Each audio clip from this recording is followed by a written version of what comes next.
In Greek mythology, amidst the pantheon of powerful gods and goddesses, Ares stands out. He is a figure of immense strength and complex character. He is known and feared as the god of war. Ares embodies war in its most primal form, raw, violent, and chaotic. He revels in the clash of steel and the din of battle. He was one of the 12 Olympians, a central figure in the divine hierarchy. Ares is the son of Zeus, the king of the gods, and Hera, the queen of Olympus. This makes him a prince of Olympus, holding a significant position within the Olympian family. Unlike gods of strategy, such as Athena, who represent the calculated and tactical aspects of warfare, Ares embodied the brutal force and fury of battle, the visceral and untamed side of conflict. His presence was felt wherever swords clashed, a palpable energy that fueled the fighting. His influence was present where warriors cried out, their voices echoing with the agony and ecstasy of combat. Ares was often an outsider among the gods, his love for war setting him apart from the more diplomatic and strategic deities. He was feared for his quick temper and unrestrained aggression, traits that often led to conflict even amongst the gods themselves. His most famous relationship, a scandalous affair, was with Aphrodite, the goddess of love and beauty. This was despite her marriage to his brother Hephaestus, the god of the forge. Their children, personifications of the horrors of war, like Phobos representing terror and Deimos embodying dread, often joined him in battle, spreading fear and panic amongst the ranks of their enemies.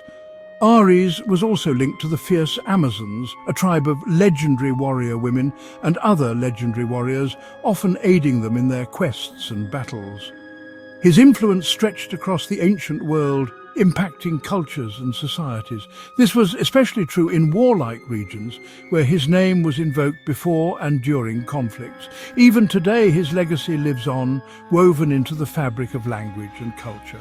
The name Tuesday, or Mardi in French and Martis in Spanish, directly comes from his Roman name Mars, highlighting his enduring presence in our daily lives. Ares remains a potent symbol, a reminder of the dangerous, destructive, yet undeniably essential reality of war, a force that has shaped human history. Ares was always depicted as a powerful, battle-ready man, never at peace, always armed.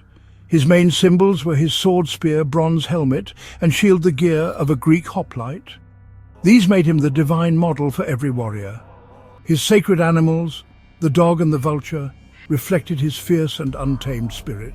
Dogs scavenged battlefields while vultures circled above, both tied to the aftermath of war.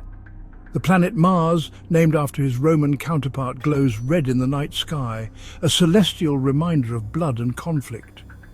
Ares' image and symbols inspired awe and fear, embodying the harshest truths of battle. Every time the Greeks looked up at Mars, they remembered the god of war. His presence was felt both on earth and in the heavens. Ares, the son of Zeus and Hera, was the embodiment of war's most terrifying aspects. He represented the raw, untamed fury of battle, a stark contrast to the strategic and calculated approach favoured by other deities. He revelled in bloodlust, violence, the chaos of conflict, and the sheer brutality of war. Ares gloried in destruction for its own sake, without regard for strategy, justice, or the consequences of his actions. His presence on the battlefield was a harbinger of devastation. He was not admired, even by his fellow gods, who often found his impulsiveness and lack of restraint distasteful. Zeus himself, the king of the gods, frequently expressed his disapproval, calling him the most hateful of all the Olympians. Unlike Athena, the goddess of wisdom, strategy, and just warfare, who carefully considered the implications of conflict, Ares was all brute force and impulse, driven by an insatiable thirst for combat and carnage. Their frequent rivalry in myth served as a symbolic representation, showing that wisdom and skill, when applied thoughtfully, always triumphed over blind rage and uncontrolled aggression. Ares' presence consistently brought tension and discord to the Olympian realm, disrupting the harmony and balance that the other gods sought to maintain. His volatile nature and penchant for conflict made him a constant source of frustration and annoyance on Olympus. He was often humiliated in myths, frequently finding himself on the losing end of battles and schemes. He was routinely outsmarted and defeated, not only by other gods, but also by cunning mortals who understood the value of strategy and discipline. These stories served as cautionary tales, warning the Greeks that relying on aggression alone without the guidance of reason and strategy ultimately leads to defeat and ruin. Athena's repeated victories over Ares taught a valuable lesson: that strategy, wisdom, and a commitment to justice were far more powerful and effective in the long run than uncontrolled fury and brute strength. Ares' frequent defeats served as important lessons, cautioning against the dangers of unchecked violence and the importance of thoughtful action. He was a warning, a symbol of what happens when reason is abandoned in favor of rage. That war's destructive spirit must be carefully controlled and channeled, or it inevitably brings only disgrace, suffering, and ultimately defeat.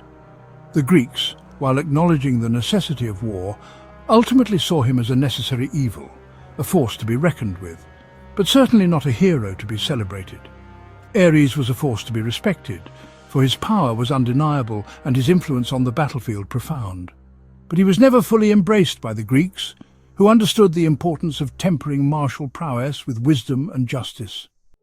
Unlike other Olympians, Ares had few grand temples in Greece. His worship was marked by fear and caution. In Athens, the Areopagus Hill was named for him, a place of trials and judgment.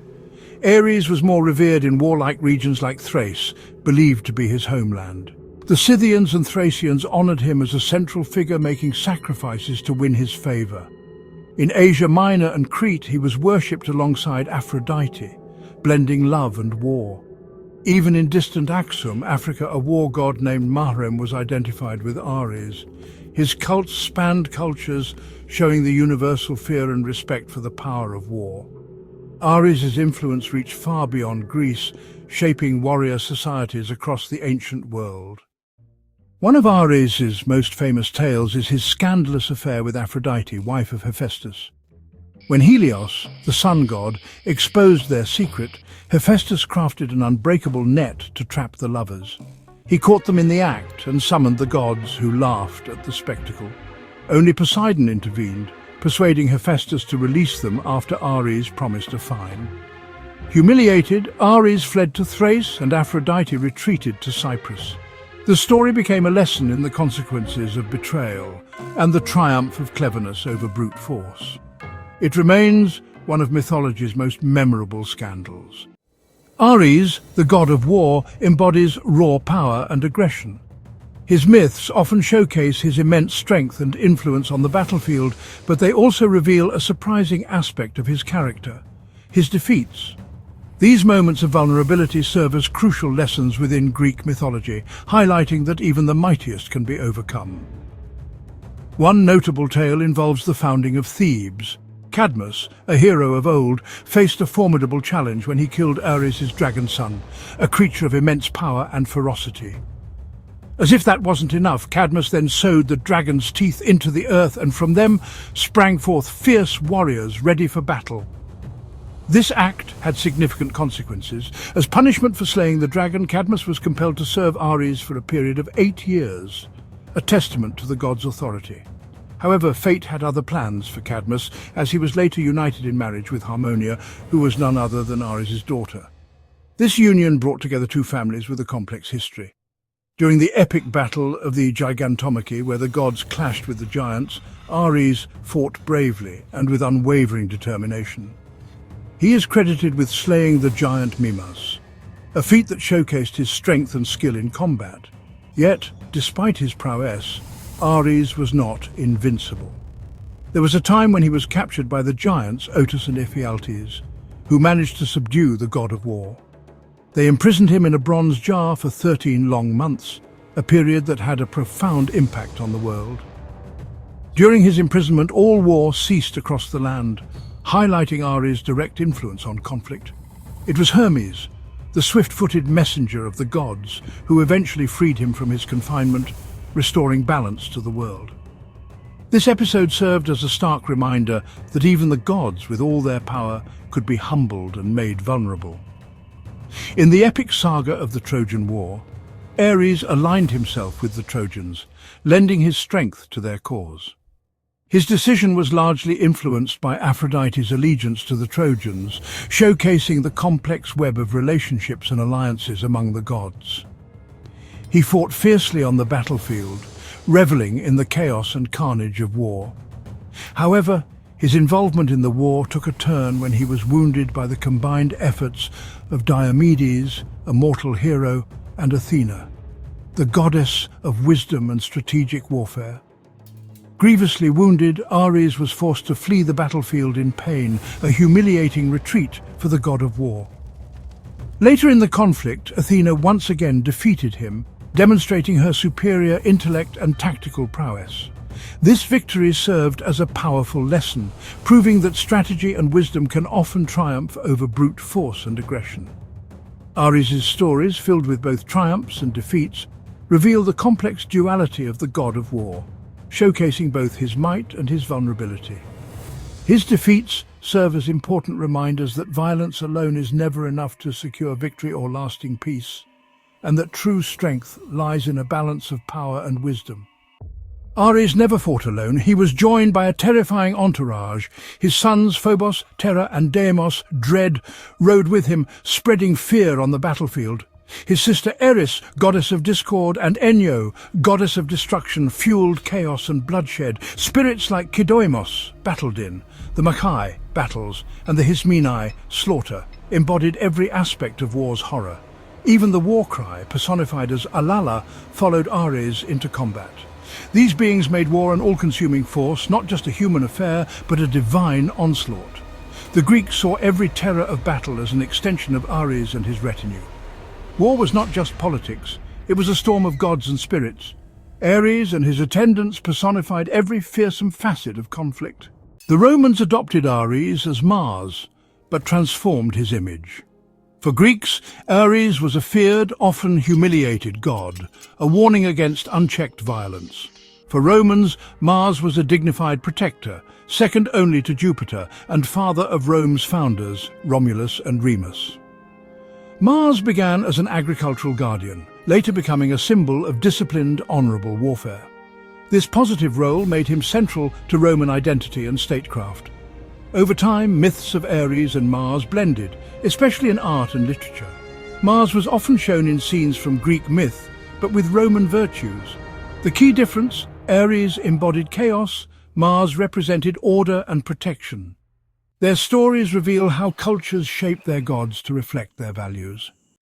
Ares' legacy endures, shaping art, literature, and popular culture.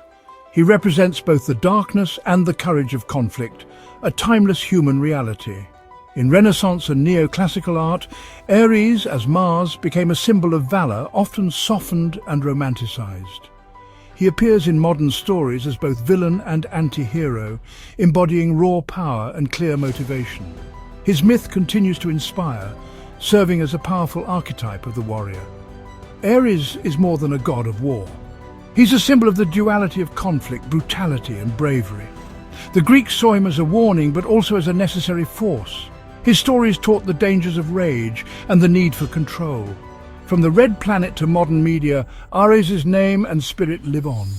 He remains a timeless reminder of war's power and its cost.